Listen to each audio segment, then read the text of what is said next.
गठबंधन के लोग तो पिछले 1.5 साल से बैठक कर रहे हैं, 2 साल से, और जिन्होंने महागठबंधन इंडी गठबंधन बनाया था वही अब हमारे साथ है, नीतीश कुमार जी। इसलिए इस गठबंधन का क्या कोई स्वरूप ही नहीं है। 2019 में भी हारे थे, 2024 भी इंडी गठबंधन हारे। उसका कोई फर्क पड़ने वाला नहीं।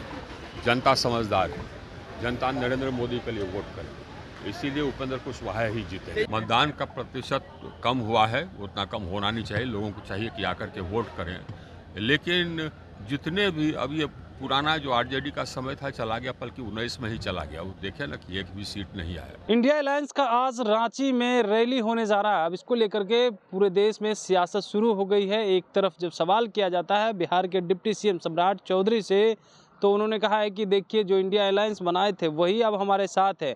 वहीं पे काराकाट को लेकर के भी खूब सियासत हो रही है, क्योंकि वहां से पावर स्टार पवन सिंह और उपेंद्र कुशवाहा के खिलाफ हुंकार भर दी है।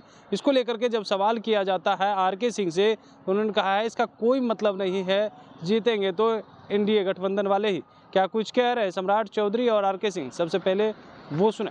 गठबंधन के लोग तो पिछले 1.5 साल से बैठक कर रहे हैं, 2 साल से, और जिन्होंने महागठबंधन इंडी गठबंधन बनाया था वही अब हमारे साथ है, नीतीश कुमार जी। इसलिए इस गठबंधन का क्या कोई स्वरूप ही नहीं है। 2019 में भी हारे थे, 2024 भी इंडी गठबंधन हारे। अमित शाह जी बिहार की जनता से आग्रह करने आ रहे हैं कि आदरणीय मोदी जी को वोट करें और देश को श्रेष्ठ बनाएं। इसमें कोई शक नहीं है कि हम लोग 40 के 40 जीतेंगे। इसमें किसी को कोई शक हो ही नहीं सकता, होगा ही नहीं। काराकाट से सर उपेंद्र कुशवाहा है, लेकिन पवन सिंह निर्दलीय वहां से ताल ठोक रहे हैं। उसका कोई फर्क पड़ने वाला नहीं।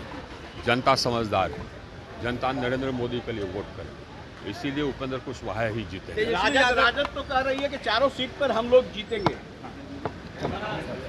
सर पिछली बार कैसे सीट जीते? पिछली बार कितना सीट जीता? कह रहे हैं कि जनता ने नकारा है बीजेपी को। ये सपना है। नहीं, जो मतदान हुए उसको लेकर कहीं ना कहीं मतदान का प्रतिशत जो कम हुआ है उसको लेकर आरजेडी के लोग खुश हैं और कह रहे हैं कि इस बार हम लोग का कहीं ना कहीं सरकार बनेगी, हम लोग ज्यादा से ज्यादा सीट जीतने जा रहे हैं।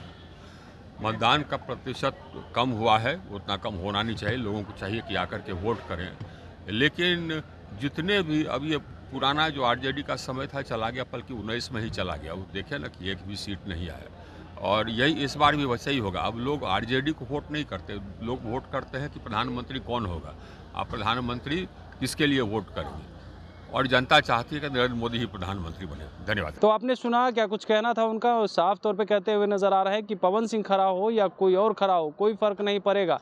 इसमें इस बार 40 में 40 सीट जीतेंगे। पिछली बार जो एक बच गया था वो भी जीतेंगे। साथ ही साथ उन्होंने कहा है कि देखिए राजद के पास इस बार भी शून्य रह जाएगा, कुछ भी दावा कर ले कुछ होने वाला नहीं है।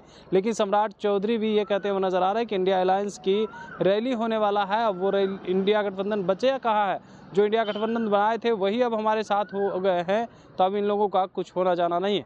Kamlesh Kumar, live Bihar, Patna. Live Bihar YouTube पर सब्सक्राइब और फेसबुक पर लाइक जरूर करें।